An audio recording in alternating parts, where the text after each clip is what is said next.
Hamas തലവൻ Muhammad സിൻവാറിനെ വധിച്ചെന്ന Israel പ്രധാനമന്ത്രിയുടെ അഭിപ്രായത്തെക്കുറിച്ചാണ് ആയിരക്കണക്കിന് പലസ്തീനികൾ ഭക്ഷ്യവസ്തുക്കൾ സൂക്ഷിച്ചിരിക്കുന്ന മധ്യ ഗസയിലെ ഗോഡൌണിൽ കയറി അവിടെ വെടിവെപ്പുണ്ടായി എന്ന വാർത്ത കൂടി വരുന്നുണ്ട്.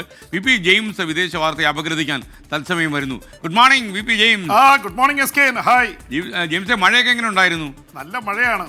അത്യാവശ്യം കൂടി തണുപ്പുള്ള ദിവസമായിരുന്നുകൊണ്ട് ഉറക്കമൊക്കെ ഭംഗമായി കാണുമല്ലേ? തീർച്ചയായിട്ടും. ഒറ്റതുള്ളൂ, ഈ ജൂൺ മാസം വരുന്നതിന് മുമ്പ് ഇത്രയും മഴ പെയ്താലേ ഭാവി എന്തായിരിക്കും എന്നുള്ളൊരു ചെറിയ ആശങ്കയുണ്ട്. മറ്റുള്ളവരെ ഉറക്കാതിരിക്കുന്ന ആളല്ലേ, കുറച്ച് ഉറങ്ങാതെ കിടക്കട്ടെ. ഓക്കെ വിപി, അപ്പം നമ്മുടെ മധ്യ വെസ്റ്റ് ഏഷ്യയിലേക്ക് പോയാൽ എസ് കെ എൻ, ഇസ്രായേലിന്റെ പ്രധാനമന്ത്രി ബെഞ്ചമിൻ നെതന്യാഹു ഒരു വെളിപ്പെടുത്തലുമായിട്ട് വന്നിരിക്കുന്നു. നേരിട്ട് തന്നെ പറഞ്ഞിരിക്കുന്നു, ഹമാസിന്റെ ഇപ്പോഴത്തെ തലവൻ മുഹമ്മദ് സിൻവാറിനെ തങ്ങൾ വധിച്ചതായി അവർ ഔദ്യോഗികമായി അറിയിച്ചിരിക്കുകയാണ്. ഖാൻ യൂനിസിൽ നടത്തിയ അവിടുത്തെ യൂറോപ്യൻ ബന്ധമുള്ള ഹോസ്പിറ്റലിൽ നടത്തിയ മിസൈൽ ആക്രമണത്തിലാണ് അദ്ദേഹം കൊല്ലപ്പെട്ടതെന്നാണ് പറഞ്ഞിരിക്കുന്നത്.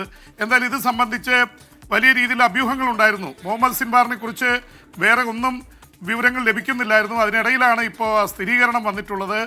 അവിടെ ഈ യൂറോപ്യൻ ഹോസ്പിറ്റലിൻ്റെ താഴെയുള്ള തുരങ്കത്തിൽ ഹമാസിൻ്റെ കമാൻഡ് സെൻറ്ററിൽ നേരെയാണ് മിസൈൽ ആക്രമണം നടത്തിയത്. അത് കോൺക്രീറ്റ് പൊളിച്ച് കടന്ന് ഈ മുഹമ്മദ് സിൻവാറിനെ കൊലപ്പെടുത്തിയെന്നാണ് അവർ സ്ഥിരീകരണം നടത്തിയിട്ടുള്ളത്. അതിൻ്റെ വിഷ്വൽസും പുറത്തുവിട്ടിട്ടുണ്ട് സ്കൈൻ. പ്രത്യേകിച്ച് യഹ്യ സിൻവാർ ഇദ്ദേഹത്തിൻ്റെ സഹോദരനായിരുന്നു നേരത്തെ തലവനായിരുന്നത്.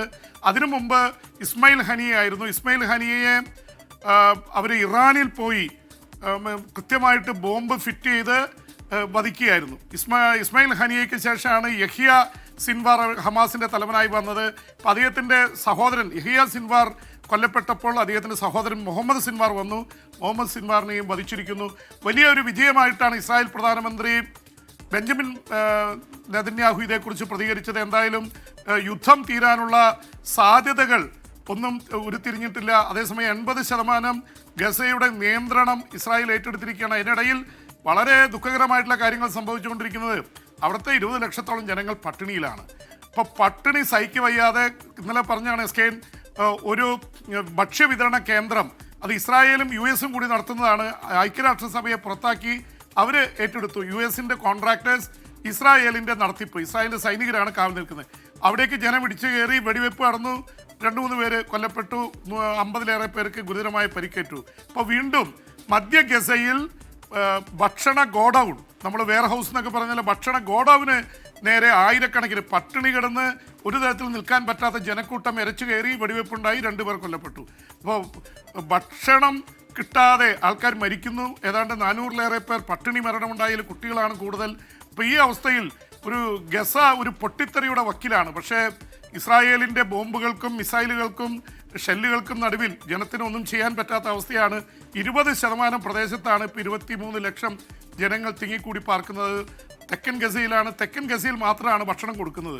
അപ്പോൾ അങ്ങോട്ട് അവരെ ആകർഷിച്ച് ഒരു ഭാഗത്തേക്ക് ഒതുക്കുക. ബാക്കിയുള്ള പ്രദേശം മുഴുവൻ ഇസ്രായേലിൻ്റെ നിയന്ത്രണത്തിലാണ്. തുരങ്കങ്ങളിലേക്ക് അവർ കയറിക്കൊണ്ടിരിക്കുന്നു.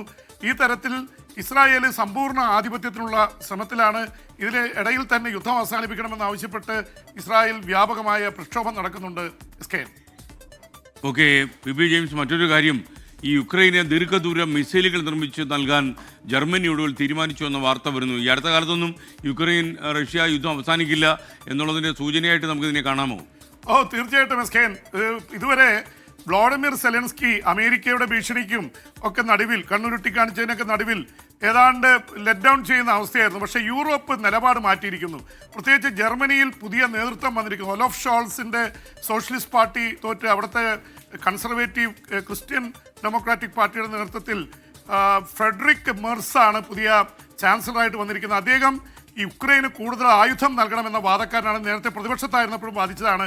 ഇപ്പോൾ അവർ ലോങ് റേഞ്ച് മിസൈൽ കൊടുക്കാൻ തീരുമാനിക്കുന്നത്. അതൊരു വലിയ നയമാറ്റമാണ്. നേരെ പോയി റഷ്യയുടെ ഇന്നറായിട്ടുള്ള സ്ഥലങ്ങളിൽ അവർക്ക് മിസൈൽ ചെയ്യാൻ സാധിക്കും. അതുപോലെ അമേരിക്കയുടെ അറ്റാക്ക് ക്യാമ്പ്സ് ഉണ്ട്. അപ്പോൾ ആ തരത്തിൽ ഉക്രൈൻ വീണ്ടും സജീവമാകുകയാണ്. അപ്പോൾ ഈ സമയത്താണ് ഉക്രൈനിൽ റഷ്യ പുതിയ ആയുധങ്ങൾ പരീക്ഷിച്ചിരിക്കുന്ന എസ് കെ. അതിന് ഫൈബർ ഒപ്റ്റിക്കൽ ഡ്രോണുകൾ എന്നാണ് വരുന്നത്. ഫൈബർ ഒപ്റ്റിക്കൽ ഡ്രോണുകൾ ഒരു കേബിൾ വഴി കണക്റ്റഡ് ആണ്.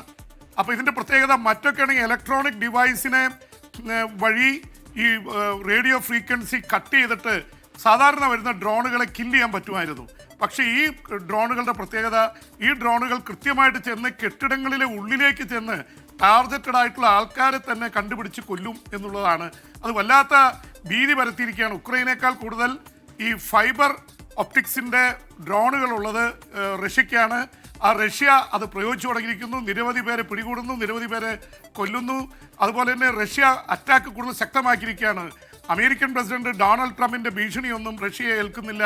റഷ്യ കൂടുതൽ സജീവമായി പ്രദേശങ്ങൾ കൈയടക്കാനുള്ള ശ്രമത്തിലാണ്. ഉക്രൈൻ അതുപോലെ ഫൈറ്റ് ചെയ്ത് നിൽക്കുന്നുണ്ട്. എന്തായാലും ഉക്രൈൻ റഷ്യ യുദ്ധം എസ്കേൻ പറഞ്ഞ പോലെ ഇത് നീണ്ടുപോകാനാണ് സാധ്യത. അതിൻ്റെ ഇടയിൽ ഒരു ചെറിയൊരു ആശ്വാസം വരുന്നത് ജൂൺ 2-ാം തീയതി ഒരു ചർച്ച നടത്താമെന്ന് വ്ളാഡിമിർ പുടിൻ പറഞ്ഞിട്ടുണ്ട്. അത് തുർക്കിയിലെ ഇസ്താംബുളിൽ ജൂൺ 2-ാം തീയതി റഷ്യയും ഉക്രൈനും തമ്മിൽ മധ്യസ്ഥ ചർച്ച, രണ്ടാമത്തെ മധ്യസ്ഥ ചർച്ചയായിരിക്കും.